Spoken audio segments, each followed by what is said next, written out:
오늘 예배 참여하신 여러분을 축복합니다. 트리니티 미라클 교회는 2023년 1월부터 구약 창세기부터 시작하여 매주 한 권씩 성경을 보고 있습니다.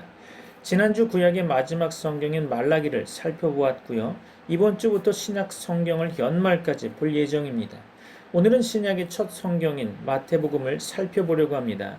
오늘 읽고 중점적으로 다룰 본문의 말씀은 마태복음 24장 37절로 44절 말씀입니다. 그러나 오늘은 조금 줄여서 마태복음 24장 37절로 42절만 보겠습니다. 다 같이 합독하겠습니다. 마태복음 24장 37절로 42절 말씀입니다. 노아의 때와 같이 인자의 임함도 그러하리라.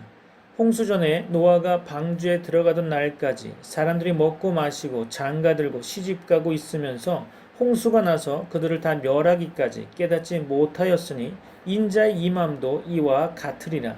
그때 두 사람이 밭에 있음에 한 사람은 데려가고 한 사람은 버려둠을 당할 것이요 두 여자가 맷돌질을 하고 있음에 한 사람은 데려가고 한 사람은 버려둠을 당할 것이니라.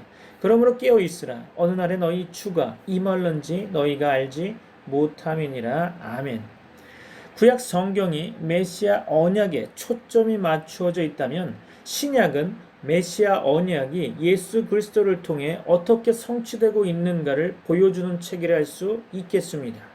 이런 점에서 마태복음은 언약 성취의 첫 발을 힘차게 내딛는 관문이라 할 수 있겠죠. 특히 본서 마태복음은 메시아 예수가 다윗의 자손이요 왕으로 오시는 분이심을 강조하고 있어서 왕의 복음이란 별명이 붙어 다닙니다. 여하간 저자에 대해 잠깐 생각해 보자면 본서 마태복음은 세리 마태가 기록한 것으로 보여집니다. 사도 요한의 제자이며 서머나의 감독인 폴리캅, 그의 동료 파피아스, 안디옥의 주교 이그나티우스 등 초대교회 교부들도 이를 증거하고 있습니다. 마태의 본명은 레위요, 직업은 세리이며 예수님의 12 제자 중 한 사람이었죠. 기록 장소를 살펴보면 알렉산드리아, 수리아, 동요르단의 펠라 지방 등 여러 견해가 있는데요. 본서는 유력한 헬라어로 기록되어 있죠. 저자 역시 히브리어 성경의 헬라어 역본인 70인역을 자주 인용하고 있는 것으로 보아서 아무래도 기독교 복음이 널리 퍼져 있던 팔레스타인 인근의 이방 지역으로 보입니다. 그렇다면 최초로 크리스찬이란 호칭이 사용되었고 최초로 평신도 선교사를 파송했으며 예루살렘 교회와도 긴밀한 관계를 유지했던 수리아의 안디옥이 본서 기록 장소로는 적격이었을 것입니다. 마태복음에 대하여 간단히 말씀드리려고 합니다. 신약의 첫 관문인 본서가 첫 장에서 예수 그리스도의 족보를 싣고 있는 것은 무슨 이유일까요? 예수님으로부터 역사를 거슬러 올라가면서 족보를 살펴보면 그 족보는 다윗 왕에 이르고 이스라엘 민족의 조상이며 믿음의 조상인 아브라함에게까지 도달하게 됩니다. 곧 왕의 족보인 거죠. 마태는 예수님께서 유대인의 왕으로서 세상에 오셨음을 분명하게 보여주려고 했던 것 같습니다. 그러나 유대인의 왕 예수님은 하나님의 아들이시며 궁극적으로는 세상의 통치자, 세상의 만왕의 왕 되십니다. 마태는 본서 끝에 예수님의 지상 대명령을 기술하기 전에 예수님께서 하늘과 땅의 모든 권세를 하나님으로부터 받았다고 말하고 있습니다. 유대인의 왕이며 만왕의 왕이신 주님께서 수천 년 전에 약속된 예언을 따라 마침내 세상에 오셨다는 것이 본서의 핵심 주제일 겁니다. 인간 세상에 많은 통치자가 있었고 또 지도자가 있었지만 과거에도 현재에도 내세 이르기까지 우리의 유일무이하신 왕은 바로 예수 그리스도 한 분뿐이심을 고백하시기 바랍니다. 오늘 본문을 통해 하나님의 말씀을 상고해 보려고 하는데요. 마태복음 24장은 종말장으로 예수님이 종말에 재림하실 것에 대해서 말씀하고 있습니다. 예수님이 이 땅에 재림하시는 것은 확실하지만 언제, 어떻게, 어디에서 오실지는 불확실하게 말씀하셨죠. 그 이유는 성도들이 깨어 있어야 하기 때문입니다. 영적으로 깨어 있어서 주님의 재림을 준비해야 하는 거죠.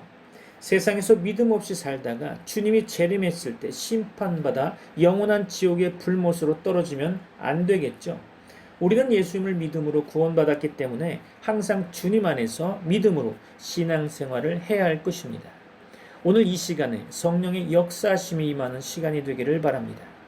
오늘 하나님의 말씀은 깨어 승리하라 라는 말씀이죠. 깨어 있다는 것은 살아있다는 증거입니다. 죽어 있으면 깨어나지도 않고 움직이지도 않겠죠. 영적인 것도 마찬가지입니다. 영적으로 깨어 있다는 것은 살아있는 것입니다. 영적으로 살아있다는 것은 하나님과 교통하고 소통한다는 거죠. 살아있는 자는 누군가와 소통을 할 수 있고 대화가 가능합니다. 우리는 하나님과 소통해야 합니다. 우리가 영적으로 살아있다는 증거를 늘 확인해야 하는 거죠. 우리의 심장은 태아에서 생기면서 죽을 때까지 멈추지 않고 뛰게 되어 있습니다. 만약에 심장이 멈추면 죽는 거죠. 심장이 멈추면 육신이 죽을 수밖에 없습니다. 심장에서 모든 피와 산소를 공급해서 육신이 살아갈 수 있도록 도움을 주고 있죠. 이런 중요한 장기가 멈춰버린다면 육체의 소통이 끊어져 버려서 결국은 죽게 되는 거죠. 우리의 영혼은 어떨까요? 언제 영혼은 죽는다고 이야기할 수 있을까요? 하나님과 소통이 없으면 죽는 겁니다. 하나님과의 대화 단절해서 죽을 수밖에 없는 거죠. 심장이 쇼크를 받으면 심장마비에 죽을 수도 있죠. 이와 같이 우리의 영혼도 죄의 쇼크를 받아 결국 죽는 것입니다. 인간의 죄는 모든 영적인 것을 마비시켜 버렸고 하나님과 소통을 하지 못하도록 했죠. 그래서 아담 이후로 모든 인류는 죽은 것입니다. 육신은 계속적으로 살아있지만 영혼은 예수 그리스도가 오시기 전까지는 죽었던 겁니다. 예수님은 2000년 전에 죽었던 영혼들을 다시 살리기 위해서 오셨죠. 심장마비에 걸린 사람을 병원에 데리고 가서 의사가 하는 것이 뭘까요? 제세동기로 가슴에 충격을 주는 거죠. 계속적으로 전기로 충격을 주면서 쇼크를 주게 되면 신기하게도 죽었던 심장이 다시 회복되고 정상적으로 심장이 뛰는 것을 볼 수 있습니다. 다 그런 건 아니겠지만요. 우리 예수님은 의사이십니다. 육신과 영혼과 인생의 의사가 되시는 거죠. 그래서 아담으로부터 죄로 죽었던 영혼들을 다시 살리시기 위해 십자가에서 자신이 직접 의사가 되어 죄로 죽었던 영혼들에게 쇼크를 주신 것입니다. 그래서 심장이 다시 살아나서 뛰듯이 우리의 영혼도 예수님으로 말미암아 다시 회복되고 하나님과 소통할 수 있게 되며 대화를 할 수 있는 자가 된 거죠. 그런데 이렇게 다시 심장이 뛰고 살아난 사람에게는 관리가 중요하죠. 심장이 다시 재작동한다고 해서 함부로 다루면 반드시 다시 심장은 멈출 수도 있습니다.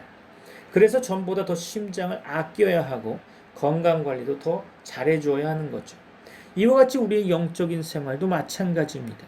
우리가 예수님으로부터 다시 죄사함을 받고 영혼이 구원을 받았습니다. 그런데 다시 회복되었다고 해서 내 마음대로 산다면 다시 죄악 가운데 빠지고 결국 다시 하나님의 진노 가운데 임할 수밖에 없겠죠. 구원받았다는 사실도 중요하지만 구원받았다는 것을 잊지 말고 계속적으로 신앙과 믿음을 유지해 나가는 것도 더 중요하다고 할 수 있습니다. 오늘 본문의 말씀은 너희가 얼마나 신앙을 잘 유지하고 깨워서 믿음을 지키는가에 대한 경고를 하고 있죠. 우리 주님은 십자가에서 죽으시고 무덤에서 부활하셨는데 승천하실 때 다시 올 것을 우리에게 약속하셨습니다. 때가 되면 예수님은 다시 오실 것입니다. 너희는 그때를 기다리라 라고 말씀하고 있죠. 마태복음 24장 37절로 39절 먼저 보겠습니다. 노아의 때와 같이 인자의 임함도 그러하리라. 홍수전의 노아가 방주에 들어가던 날까지 사람들이 먹고 마시고 장가들고 시집가고 있으면서 홍수가 나서 그들을 다 멸하기까지 깨닫지 못하였으니 인자의 임함도 이와 같으리라. 아멘. 성경은 여러 곳에서 말세에 관하여 말씀하고 있습니다. 그러나 그 시기에 대해서는 정확히 말하고 있지 않죠. 예수님께서는 말세가 당신의 재림과 밀접히 관련되어 있다고 말씀하시면서 재림이 가까이 오면 나타날 징조에 대해서도 말씀해 주셨습니다. 특별히 본문은 예수님의 재림의 때가 노아의 때와 거의 흡사할 것이라고 말씀하고 있죠. 몇 가지로 성경 본문을 배경으로 살펴보고자 합니다. 첫째로 죄악에 대한 감각이 무뎌지고 있다는 것입니다. 말세가 되면 죄악에 대한 감각이 무뎌지게 된다는 거죠. 사람에겐 양심이 있습니다. 이 양심은 하나님께서 인간에게 심어준 것으로서 사람으로 하여금 선을 행하려는 욕구와 하나님을 찾아가려는 거룩한 마음을 갖게 합니다. 확인해 볼까요? 베드로전서 3장 21절 말씀입니다. 베드로전서 3장 21절 볼까요? 물은 예수 그리스도께서 부활하심으로 말미암아 이제 너희를 구원하는 표니 곧 세례라. 이는 육체의 더러운 것을 제하여 버림이 아니요 하나님을 향한 선한 양심의 간군이라. 아멘. 그러므로 당연히 이 양심은 죄악을 바라보면서 아파하며 괴로워하게 됩니다. 그런데 말세가 가까워질수록 이 양심이 무뎌지는 현상이 급격히 나타나게 된다는 거죠. 그래서 피조물조차도 인간의 죄악으로 인하여 탄식하며 고통스러워한다고 성경 로마서 8장은 언급하고 있습니다. 인간은 고통을 느끼기는커녕 그 속에 묻혀 살며 그것을 즐기고 있는 것 같습니다. 오늘 본문에서 기록한 노아의 때에 우리에게 보여주는 교훈이 바로 이것이죠. 당시의 사람들은, 노아 당시 사람들은 죄악을 먹고 마셨습니다. 그러나 그들의 양심은 그것을 고통스러워하지 않았죠. 오히려 마음속으로 악한 것을 계획하며 그것을 즐겼을 것입니다. 그러므로 오늘날에도 말세의 징조인 죄악된 상황을 바라보면서도 양심의 고통을 느끼지 못하는 이 세대 속에 우리는 살고 있고, 또한 살고 있는 모든 성도들은 주님의 재림이 한층 더 가까이 왔음을 알아야 할 것입니다. 두 번째로 세속적 일에 너무 몰두하고 있다는 것입니다. 노아 때의 사람들, 그 사람들이 먹고 마시고 장가들고 시집가고, 노아의 때 또 하나의 특징이 인간들이 지나칠 정도로 자기의 일에 몰두했다는 거죠. 그런데 사람이 어떠한 일에 몰두하느냐는 매우 중요합니다. 왜냐하면 먹고 마시는 일이나 시집가고 장가드는 일은 하나님께서 인간들에게 허락하신 일로서 그것 자체는 죄악이 될 수 없죠. 그러나 그러한 일들은 모두 육에 속한 일들입니다. 지극히 세상적인 일이죠. 우리는 육적인 일에 관심을 쏟는 만큼 영적인 일에도 열심을 내야 하겠죠. 그런데 노아의 때의 사람들이나 현대의 사람들은 너무 육적인 일에 집착하고 있다는 것입니다. 육체의 뜻은 항상 영혼을 거스르게 돼 있습니다. 세상의 관심은 쾌락이며 방탕이죠. 그러나 영혼의 생각은 절제이며 경건이라 할 수 있습니다. 세속적 집착은 영원한 생명을 상실하게 만듭니다. 노아의 경우가 이를 증명하고 있죠. 세 번째로 무던히 참고 기다려도 순종치 않는 세대라는 것입니다. 노아의 때, 그렇죠. 하나님이 오래 참고 기다리실 그때에도 순종치 아니했던 사람들이었습니다. 여기서 우리는 예수님의 재림을 사이에 둔 하나님과 인간의 대조적인 자세를 볼 수 있겠죠. 첫 번째로 성경을 통해 나타난 하나님의 입장에서 노아의 때에 하나님께서는 인간들을 물로 심판하시기로 작정하시고도 노아가 방주를 짓는 120년 동안을 참고 기다리셨습니다. 오늘날 말세라고 하면서도 예수님의 재림이 지연되고 있는 것은 아마도 이와 같이 하나님께서 모든 인간들이 회개하고 돌아오기를 참고 기다리시기 때문이 아닐까 생각해 봅니다.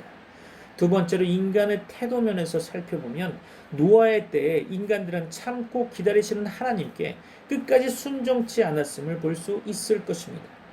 명백한 종말의 경고에도 불구하고 불순종한 그들은 모조리 멸망당하게 되죠. 이러한 사실은 하나님의 말씀에 대한 순종이 점차로 찾아보기 어려워지는 시대를 향한 또 하나의 엄중한 경고라고 할 수 있겠습니다. 네 번째로 우리가 보면 심판주로 예수님께서 다시 오실 것이라는 사실을 알아야 할 것입니다. 첫 번째는 죄인을 불러 구원하시기 위해 오셨던 주님께서는, 두 번째는 참고 기다리시는 하나님께 대하여 끝까지 불순종하는 죄인들을 심판하시기 위해 오신다는 사실입니다. 본문에서 주님의 재림이 노아의 때와 같을 것이라는 말씀은 이를 증거하는 말씀이죠. 왜냐하면 노아의 때에 끝까지 불순종하는 자들을 하나님께서는 물로 심판하셨기 때문입니다. 물이 모든 것을 깨끗이 휩쓸어 버리듯 예수님의 심판도 그처럼 완벽하고도 철저하게 이루어질 것을 말씀하는 거죠. 다섯 번째로 의인들을 구원하시기 위해 오시는 예수 그리스도의 재림을 기대하라는 것입니다. 예수님께서는 세상을 심판하시기 위해 오실 뿐만 아니라 의인들을 구원하시기 위해서도 오십니다. 어떻게 보면 주님께서는 세상의 심판보다도 의인의 구원에 더 관심을 가지고 계시는 거죠. 노아의 때에 악인들이 회개하고 돌아오기를 기다리시기 위해 베풀어 주신 120년 기간이 사실은 노아로 하여금 방주를 짓게 하기 위해 주신 기간이었다고 하는 사실이 구원받기를 원한다면 하나님 앞에서 의롭게 행해야 할 뿐 아니라 주님의 심판을 준비해야 한다는 것을 이야기하는 것이죠. 그날을 준비하십시오. 마태복음 24장 40절로 44절 보려고 합니다. 그때 두 사람이 밭에 있음에 한 사람은 데려가고 한 사람은 버려둠을 당할 것이요 두 여자가 맷돌질을 하고 있음에 한 사람은 데려가고 한 사람은 버려둠을 당할 것이니라. 그러므로 깨어 있으라. 어느 날에 너희 주가 임할는지 너희가 알지 못함이니라. 너희도 아는 바니 만일 집주인이 도둑이 어느 시각에 올 줄을 알았더라면 깨어 있어 그 집을 뚫지 못하게 하였으리라. 이러므로 너희도 준비하고 있으라. 생각하지 않은 때에 인자가 오리라. 아멘. 그리스도께서 재림하실 것은 분명한 사실입니다. 그러나 그날과 그때는 아무도 모르죠. 천사도 모르고 아들도 모르며 오직 하나님 아버지만 아십니다. 확인할까요? 마가복음 13장 32절입니다. 그러나 그날과 그때는 아무도 모르나니 하늘에 있는 천사들도 아들도 모르고 아버지만 아시느니라. 아멘.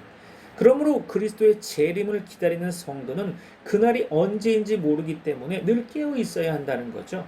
그러면 그리스도의 재림의 날에 나타난 두 가지 다른 현상과 그날을 기다리는 자는 어떠한 자세로 임해야 하는지에 대해서 구체적으로 살펴보면서 하나님의 은혜를 상호간 나누기를 원합니다. 첫째로 살펴볼 것은 그날에 나타나는 현상을 두 가지로 표현할 수 있다는 거죠. 바로 데려감과 버려둠입니다. 그날이 오면 전 인류는 두 부류로 양분되는 현상이 나타나는데요. 하나는 데려감을 당하고 하나는 버려둠을 당하게 된다는 거죠. 즉 신자와 불신자가 양분되는 현상이 나타나는 거죠. 이때는 성도들은 죽은 자 가운데서 부활하고 살아있는 자와 함께 천사들의 영접을 받으며 공중 혼인잔치에 참여하지만 불신자들은 멸망하도록 버려둠을 당하게 된다는 것입니다. 본문 40절의 말씀 가운데 그때에 두 사람이 밭에 있음에 한 사람은 데려가고 한 사람은 버려둠을 당할 것이요 라는 말씀은 같은 시간에 같은 장소에서 같은 직종의 일을 하는 사람들도 양분된다는 것을 뜻하는 것이죠. 그리고 이어진 41절 말씀에서 두 여자가 맷돌질을 하고 있음에 한 사람은 데려가고 한 사람은 버려둠을 당할 것이니라 라는 이 말씀은 한 지붕 밑에서 생활을 같이 하는 가족을 가리켜 말씀하신 것입니다. 즉 신자와 불신자는 사랑하는 부부 사이일지라도 양분되며 부모도 자식도 형제도 양분되는 역사가 있을 것을 말하고 있는 거죠. 그러므로 우리는 먼저 가족을 구원시키는데 열심을 다해야 할 것입니다. 두 번째로 생각해 볼 것은 우리가 데려감을 받기 위해 무엇을 해야 할까요? 무엇을 하면 될까요? 첫째로 깨어 있어야 한다는 거죠. 오늘 본문 41절 말씀입니다. 그러므로 깨어 있으라. 어느 날에 너희 주가 임할는지 너희가 알지 못함이니라. 아멘. 그리스도의 재림 시에는 아무리 가까운 사이라도 양분된다는 것은 분명한 사실인데요. 그날의 데려감을 당하기 위해서는 그 시기를 우리가 알 수 없으므로 늘 깨어 있어야 하겠죠. 이에 대해 예수님은 더 알기 쉽게 설명을 하기 위해서 43절 말씀을 하셨습니다. 너희도 아는 바니 만일 집주인이 도둑이 어느 시각에 올 줄을 알았더라면 깨어 있어 그 집을 뚫지 못하게 하였으리라 라고 비유로 말씀하셨죠. 이 말씀은 언제 어느 시에 재림하실는지 아무도 모르기 때문에 늘 우리가 깨어 있어야 한다는 거죠. 이 본문과 평행하게 말씀하고 있는 성경이 마가복음 13장 33절로 37절입니다. 본문을 한번 읽어볼까요? 마가복음 13장 33절로 37절입니다. 주의하라 깨어 있으라 그때가 언제인지 알지 못함이라 가령 사람이 집을 떠나 타국으로 갈 때 그 종들에게 권한을 주어 각각 사물을 맡기며 문지기에게 깨어있으라 명함과 같으니 그러므로 깨어있으라 집주인이 언제 올는지 혹 저물 때일는지 밤중일는지 닭 울 때일는지 새벽일는지 너희가 알지 못함이라. 그가 호련히 와서 너희가 자는 것을 보지 않도록 하라. 깨어있으라 내가 너희에게 하는 이 말은 모든 사람에게 하는 말이니라 하시니라. 아멘.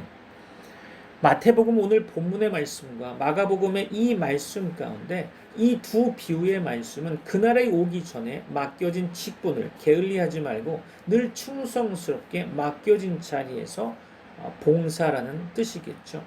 예수님의 비유의 말씀 중에 그 종들에게 권한을 주어라는 표현이 있는데요. 이것은 성도들에게 권한을 주어라는 말씀으로 재해석할 수 있겠죠. 또한 각각 사물을 맡기며 라는 말씀은 하나님의 일을 맡기며 라는 뜻으로 생각할 수 있을 겁니다. 또한 문지기에게 깨어 있으라 명함 같으니 라는 말씀은 이 모든 일을 지켜야 할 문지기와 같은 너희는 깨어 있으라 라는 명령과도 같은 말씀이겠죠. 그러므로 우리는 늘 깨어서 즉 각성해서 그날이 오기 전까지 맡겨진 모든 직분에 충성하는 성도가 되어야 하겠습니다. 두 번째로 준비하고 있으라 라는 말씀이죠. 44절 말씀 볼까요? 이러므로 너희도 준비하고 있으라. 생각하지 않은 때에 인자가 오리라. 아멘. 그리스도인들은 늘 준비하고 사는 성도가 되어야 합니다. 그리스도는 우리들의 신랑이요. 우리는 그의 신부입니다. 신부는 신랑을 맞이하기 위해 혼인잔치에 참여할 예복을 준비해야 합니다. 이 예복은 신앙생활을 통해서 얻어지는 거죠. 우리가 시장이나 상점에서 흰옷을 구매해서 날마다 입으라는 뜻은 아닙니다. 예수님은 마태복음 25장에서 열처녀 비유를 들어서 우리에게 준비의 필요성에 대해 강조하셨습니다. 그날이 오면 성령의 기름을 준비한 사람은 그리스도의 혼인잔치에 들어갈 것이며 성령의 기름을 준비하지 못한 미련한 사람들은 멸망의 심판을 받기 위해 버려둠을 당하게 된다는 거죠. 세상도 마찬가지로 준비하는 자는 승리하지만 준비하지 않는 자는 실패를 맛보게 됩니다. 군인은 전쟁에서 승리하기 위해서 무기를 준비하고 전투력을 연마해야 하겠죠. 학생은 열심히 공부해서 여러 가지 시험을 대비해야 하겠죠. 신부는 결혼 준비를 위해 혼숙감을 마련하고 또한 교회의 목회자는 신령한 하나님의 능력을 구해야 하겠죠. 세상 일도 이처럼 준비가 있어야 합니다. 오늘 우리는 비록 성도로서의 본분을 다하기가 어렵고 힘이 들더라도 참고 인내하며 성령의 기름을 준비함으로써 그리스도의 혼인잔치가 있을 그날에 데려감을 받는 성도가 되어야 할 것입니다. 예수님의 재림을 준비하는 여러분에게 하나님의 은혜와 긍휼이 충만할 줄로 믿습니다. 여러분을 축복합니다. 기도하겠습니다. 지금은 우리 주 예수 그리스도의 은혜와 하나님의 사랑과 성령님의 교통하심이 트리니티 미라클 교회 모든 권속들과 세계 교회 위에 이제부터 영원까지 함께 있을지어다. 아멘.